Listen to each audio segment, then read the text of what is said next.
तना न बन तू जीदी, बात मान हमरो फलाना के दीदी। अरे सुनो में तना न बन तू जीदी, बात मान हमरो फलाना के दीदी।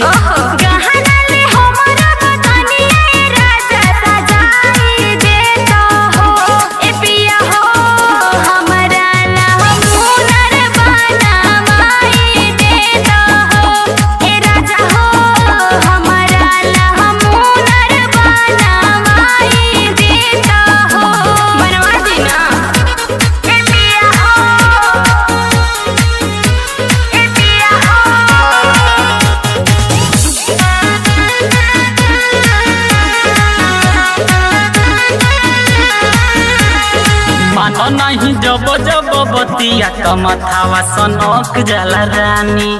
सच में कहावा से लाही बोल तोहर बदनिया खातिर सोना चानी, बाजार से खातिर सोना चानी। मानो नहीं जब जब बतिया तो मथावा सनक जाला रानी। कहावा से लाही बोल तोहर बदनिया खातिर सोना चानी।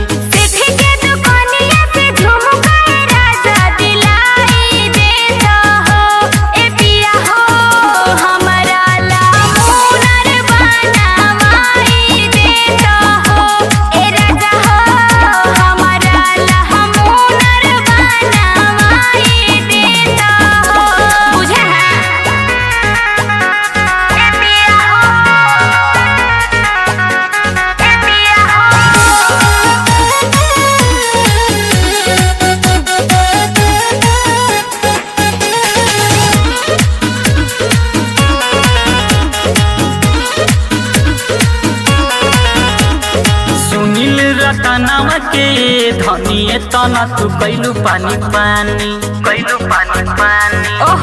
सम्राट चंदन के नहीं तू बुझेलू परेशानी, सब बुझतानी बुझेलू परेशानी।